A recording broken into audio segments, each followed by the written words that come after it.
ഇപ്പോൾ 1.5 മാസമായിട്ടേ ഉള്ളൂ പുതിയ ഗവൺമെൻറ് വന്നിട്ട്. ഇന്ന് 5 അല്ലേ, ജൂലൈ 5. രാഘവേട്ടൻ വിട പറഞ്ഞത് ജൂലൈ 5-നാണ്. ഇന്നലെ ആയപ്പോൾ വോട്ട് എണ്ണിയിട്ട് 2 മാസം തികഞ്ഞു. പക്ഷേ ആദ്യത്തെ 2 ആഴ്ച മുഖ്യമന്ത്രി ലഹളയ്ക്ക് വേണ്ടി പോയി. അത് കഴിഞ്ഞിട്ടാണല്ലോ സത്യപ്രതിജ്ഞ ചെയ്തത്. അപ്പോൾ 1.5 മാസമായിട്ടുള്ളൂ.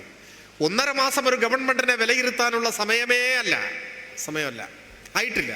അവർ ഭരിക്കട്ടെ, നമ്മളിപ്പോൾ തന്നെ ആക്രമിക്കാനൊന്നും പോകുന്നില്ല. പക്ഷേ ആ ഗവൺമെൻറ്റിൻ്റെ ദിശ എങ്ങോട്ടാണ് എന്ന് മനസ്സിലാക്കാൻ ഈ സമയം മതി. ഈ ഗവൺമെൻറ് എങ്ങനെ പോകും, ഏത് റൂട്ടിലാണ് ഈ വണ്ടി ഓടുന്നത് എന്ന് മനസ്സിലാക്കാൻ ഈ സമയം മതി. ഇതിനോടകം ഈ ഗവൺമെന്റിൽ നിന്ന് നമുക്ക് ലഭിച്ചിട്ടുള്ള സൂചനകൾ എന്തൊക്കെയാണ്? വോട്ട് ചെയ്ത ജനങ്ങൾ ഇപ്പോൾ സന്തോഷത്തിലാണോ? ഞാനൊരു ഉദാഹരണം മാത്രമേ പറയുന്നുള്ളൂ. നമ്മളെല്ലാം ബഹുമാനിക്കുന്ന ആദരണീയനായ കവിയാണ് സച്ചിദാനന്ദൻ മാഷ്, ശ്രീ കെ സച്ചിദാനന്ദൻ. അദ്ദേഹമാണ് ഈ തെരഞ്ഞെടുപ്പിന്റെ തൊട്ടു മുൻപ് തുടർച്ചയായി ഭരിക്കുന്നത് ജനാധിപത്യത്തെ ദുർബലപ്പെടുത്തും, അപ്പോൾ ഇടക്കിടക്ക് മാറണം എന്നൊക്കെയുള്ള അഭിപ്രായം പറഞ്ഞു. അതിനെക്കുറിച്ച് ഇപ്പം ഞാനൊരു അഭിപ്രായത്തിലേക്ക് പോകുന്നില്ല, അത് കഴിഞ്ഞു പോയ ഒരു കാര്യമാണ്. ഏതായാലും UDF ഫലത്തിൽ അനുകൂലമായ ഒരു നിലപാടാണ് അദ്ദേഹം സ്വീകരിച്ചത്. UDF അനുകൂലമായ നിലപാടാണ് തെരഞ്ഞെടുപ്പിൽ സ്വീകരിച്ചത്. ആ സച്ചിദാനന്ദൻ മാഷിൻ്റെതായി ഇന്നലെ ഞാൻ കണ്ട പ്രസ്താവനയിലെ ഒരു വാചകം കേരളത്തിൻ്റെ മുഖ്യമന്ത്രിയെ സംബന്ധിച്ച് പറഞ്ഞിരിക്കുന്നത് ലജ്ജാകരം എന്നാണ്. ലജ്ജാകരം, അതാണ് വാക്ക്.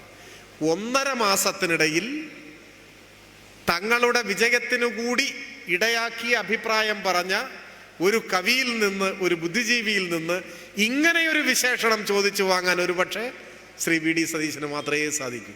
അപ്പോൾ മാറ്റം വേണം എന്നാഗ്രഹിച്ചവർ, പല കാരണങ്ങളാൽ ആഗ്രഹിച്ചവരുണ്ടാവും, നിഷ്കളങ്കമായി ആഗ്രഹിച്ചവരുണ്ടാവും, ഉദാസീനമായി ആഗ്രഹിച്ചവരുണ്ടാവും. 2 ടേമായില്ലേ ഭരിക്കുന്നു, 10 കൊല്ലമായില്ലേ, ഇനി ഒരു 5 കൊല്ലം മറ്റൊരു ഭരിക്കട്ടെ എന്നൊക്കെ ചിന്തിച്ചവരുണ്ടാവും. അങ്ങനെ ചിന്തിച്ചവർ ഇപ്പോൾ വലിയ മനസ്താപത്തിലേക്ക് പോകുന്നു, നിരാശയിലേക്ക് പോകുന്നു, അബദ്ധമായി പോയി എന്ന തിരിച്ചറിവിലേക്ക് പോകുന്നു എന്നാണ് സൂചന. അതിൻ്റെ ഒരു ചെറിയ സൂചനയാണ് സച്ചിദാനന്ദൻ മാഷ് പറയുന്നു. മുഖ്യമന്ത്രിയുടെ നിലപാട് ലജ്ജാകരമാണ്. അദ്ദേഹം നടത്തിയ ഒരു അഭിപ്രായ പ്രകടനം സംബന്ധിച്ചാണ്. ഇതര സംസ്ഥാന തൊഴിലാളികളെ സംജാനത്തിന്റെ വിശദാംശങ്ങളിലേക്ക് പോകുന്നില്ല. എല്ലാ സൂചനകളും അതാണ്. സംഘപരിവാരവുമായി കൈകോർക്കുന്നു, കേരളത്തിന്റെ മതനിരപേക്ഷ പാരമ്പര്യത്തെ വെല്ലുവിളിക്കുന്നു. വന്ദേമാതരം പൂർണ്ണതോതിൽ ആലപിക്കപ്പെടുന്നു ആദ്യമായി കേരളത്തിന്റെ മണ്ണിൽ സത്യപ്രതിജ്ഞാ ചടങ്ങിൽ. അതിനെന്താ തകരാറ്? വന്ദേമാതരത്തിന് ഒരു തകരാറുമില്ല. എന്നാൽ വന്ദേമാതരത്തിലെ ചില വരികൾ ഇന്ത്യയിലെ ബഹുസ്വരതയെ, വൈവിധ്യത്തെ പ്രതിഫലിപ്പിക്കുന്നതല്ല എന്ന കാരണത്താൽ നമ്മുടെ രാഷ്ട്രശില്പികൾ, ഭരണഘടനാ ശില്പികൾ ഒക്കെ സ്വാതന്ത്ര്യലബ്ധിയുടെ സമയത്ത് കൂട്ടായി എടുത്ത തീരുമാനമാണ് ദേശീയ ഗീതമായി കണക്കാക്കുന്ന വന്ദേമാതരത്തിൻ്റെ ആദ്യ ഭാഗം ആലപിച്ചാൽ മതി. പൂർണ്ണതോതിൽ ആലപിക്കുന്നത് നമ്മുടെ രാജ്യത്ത് ചിലപ്പോൾ ചില പ്രയാസങ്ങൾ സൃഷ്ടിച്ചേക്കും. അതുകൊണ്ട് ആദ്യ ഭാഗം മതി എന്നാണ് തീരുമാനം. അതങ്ങനെ പാലിച്ചു പോരുകയാണ്. എന്നാൽ ഇടക്കാലത്ത് വന്ദേമാതരം സംഘപരിവാർ ശക്തികൾ ഇഷ്ടമില്ലാത്തവരെ കൊന്നൊടുക്കാനുള്ള ഒരായുധമായി പരിഗണിച്ചു, ഒരായുധമായി സ്വീകരിച്ചു. ഇന്ന് വന്ദേമാതരം എന്ന് പറഞ്ഞാൽ ഒരു ദേശീയ ഗീതം മാത്രമല്ല, വർഗീയവാദികളുടെ കയ്യിലെ ഒരു ആയുധമാണ്. ഗുജറാത്ത് വംശഹത്യയുടെ കാലത്ത് ഇസാൻ ജാഫ്രി കൊല്ലപ്പെട്ട അനുഭവം നമ്മുടെയൊക്കെ മനസ്സിലുണ്ട്. കോൺഗ്രസിന്റെ പാർലമെന്റ് അംഗമായിരുന്നു, ഇന്ത്യൻ പാർലമെന്റ് അംഗമായിരുന്ന കോൺഗ്രസ് നേതാവായ ഒരു വയോധികൻ, ബുദ്ധിജീവിയും കവിയും ഒക്കെയായ ഒരു മനുഷ്യൻ, അദ്ദേഹത്തെ കൊന്നുകളഞ്ഞു. ആ സംഭവത്തെ സംബന്ധിച്ച് പിന്നീട് നടന്ന വസ്തുതാന്വേഷണ സംഘത്തിൻ്റെ റിപ്പോർട്ട് വായിച്ചാൽ ഏതൊരു മനുഷ്യൻ്റെയും മനസ്സ് ഉലഞ്ഞു പോകും. അദ്ദേഹത്തിന് നേരിടേണ്ടി വന്നത് എന്താണ്? അക്രമാസക്തരായി പാഞ്ഞു വന്ന വർഗീയവാദികൾ അദ്ദേഹത്തോട് ആജ്ഞാപിച്ചത് ഈ വന്ദേമാതരം പൂർണ്ണതോതിൽ ആലപിക്കണം എന്നാണ്. വന്ദേമാതരം ആലപിക്കണം എന്നാണ്. അദ്ദേഹം വിസമ്മതിച്ചു.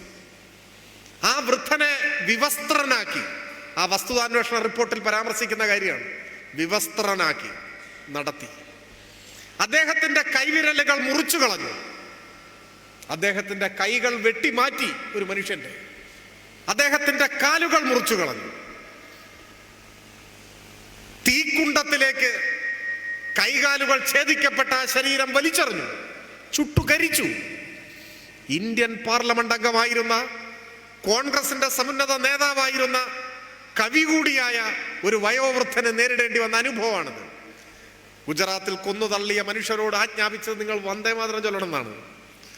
ഇപ്പൊ RSS തീരുമാനിച്ചിരിക്കുകയാണ്, വന്ദേമാതരം രാഷ്ട്രശില്പികൾ പറയുന്നതൊന്നും ബാധകമല്ല, പൂർണ്ണതോതിൽ ആലപിക്കണം. ആ ആജ്ഞ സ്വീകരിച്ച് ആദ്യമായി കേരളത്തിന്റെ മണ്ണിൽ പൂർണ്ണതോതിൽ ആലപിക്കപ്പെട്ടത് മുഖ്യമന്ത്രിയുടെയും മന്ത്രിമാരുടെയും സത്യപ്രതിജ്ഞാ ചടങ്ങിലാണ്. ഉടനെ നാഗപ്പൂരിൽ നിന്നും പുറത്തിറങ്ങുന്ന RSSന്റെ മുഖപത്രം ഓർഗനൈസറിൽ കേരളത്തിലെ UDF ഗവൺമെന്റിനെ മുക്തകണ്ഠം അഭിനന്ദിച്ചുകൊണ്ട് അവർ ലേഖനം എഴുതി. അവർ പറഞ്ഞു, ഞങ്ങളുടെ ആഹ്വാനമനുസരിച്ച് ഒരെതിർപ്പും കൂടാതെ വന്ദേമാതരം ആദ്യമായി കേരളത്തിൽ പൊതുവേദിയിൽ പൂർണ്ണമായി ചൊല്ലിയിരിക്കുന്നു.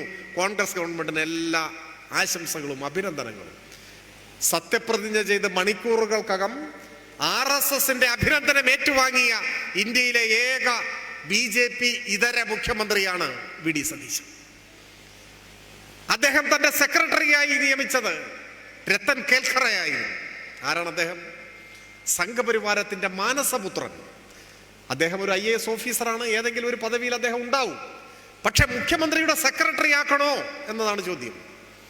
ഈ പേര് ഇതിനു മുമ്പ് നമ്മൾ എപ്പോഴാണ് ശ്രദ്ധിച്ചത്?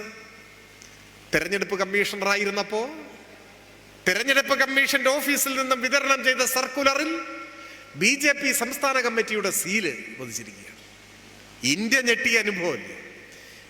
ഇലക്ഷൻ കമ്മീഷന്റെ ഓഫീസ് BJPയുടെ ഓഫീസാക്കി മാറ്റിയ സ്വയം സേവകൻ ആ ആളെ തെരഞ്ഞുപിടിച്ച് സ്വന്തം സെക്രട്ടറി ആക്കിയിരിക്കുകയാണ്. നിഷ്കളങ്കമായി വന്നതല്ല. പുതിയ സർക്കാരിന്റെ നയപ്രഖ്യാപനം നിയമസഭയിൽ മുഴങ്ങി. കേന്ദ്ര സർക്കാരിനെതിരെ ഒരു വാക്കുപോലുമില്ല.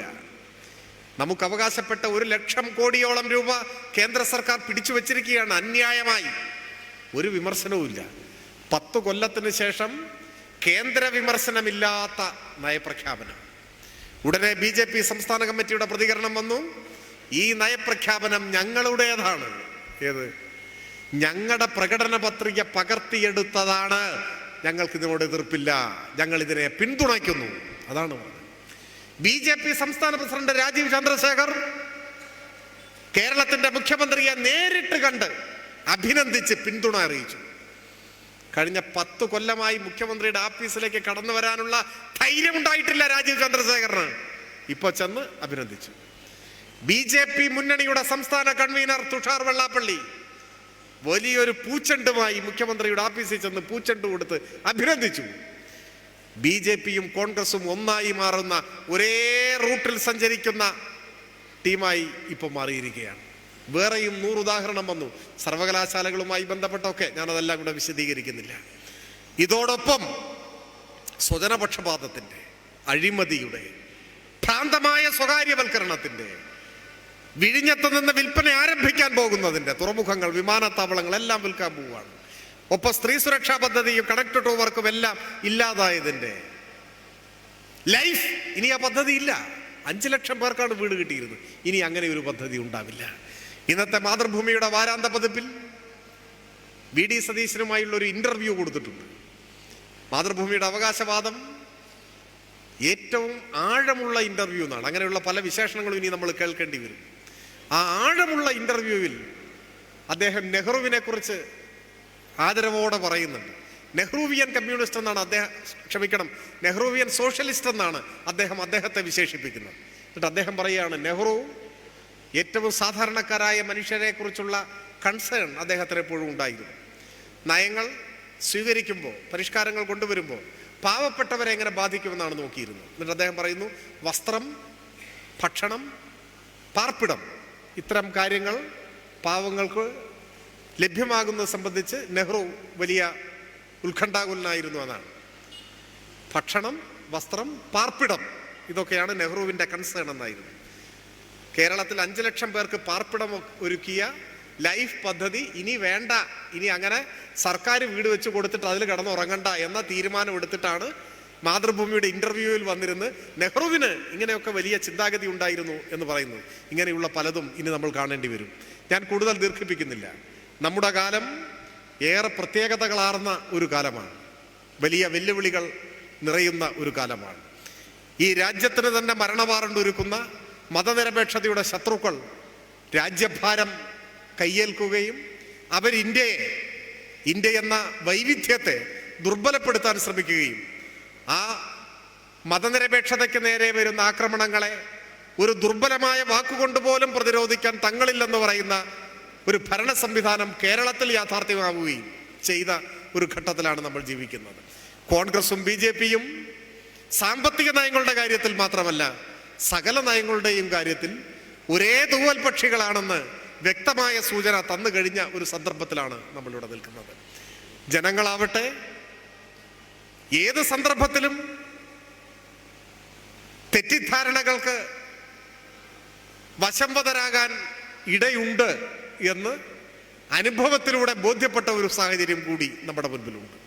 ഇത്തരം സാഹചര്യങ്ങളെയെല്ലാം ഗൗരവമായി തന്നെ എടുത്ത് നേരത്തെ സൂചിപ്പിച്ചതുപോലെ കൂടുതൽ ശ്രമകരമായ രാഷ്ട്രീയ ഉത്തരവാദിത്വ നിർവഹണം, ജനപക്ഷ രാഷ്ട്രീയം, അത് ജനങ്ങളുടെ കൂടി ബോധ്യത്തിലേക്ക് കൊണ്ടുവരാൻ നാം ശരിയായ കാര്യങ്ങൾ ചെയ്താൽ മാത്രം മതിയാവില്ല. ഇനിയുള്ള കാലത്ത് അത് എങ്ങനെ ശരിയായിരിക്കുന്നു എന്ന് ജനങ്ങളെ ബോധ്യപ്പെടുത്തുക കൂടി വേണം. ജനക്ഷേമ പ്രവർത്തനങ്ങളിൽ ഊന്നിയാൽ മാത്രം പോരാ, ആ ജനക്ഷേമ പ്രവർത്തനങ്ങൾ അനിവാര്യമാണെന്ന് ജനങ്ങളെ ബോധ്യപ്പെടുത്തുക കൂടി വേണം. ജനങ്ങളെ വിശ്വാസത്തിലെടുത്തും ജനങ്ങളുടെ വിശ്വാസം ആർജിച്ചും സംഭവിച്ച പിശകുകൾ തിരുത്താനുള്ള ആർജവം പ്രകടിപ്പിച്ചു നാം കേരളത്തിൽ കൂടുതൽ കരുത്തോടെ ആവേശത്തോടെ രാഷ്ട്രീയ ഉത്തരവാദിത്വങ്ങൾ ഏറ്റെടുത്ത് മുൻപോട്ട് പോകുമ്പോൾ തീർച്ചയായും രാഘവേട്ടൻ്റെ ഓർമ്മകൾ നമുക്ക് കരുത്തായിരിക്കും എന്ന കാര്യത്തിൽ സംശയമില്ല.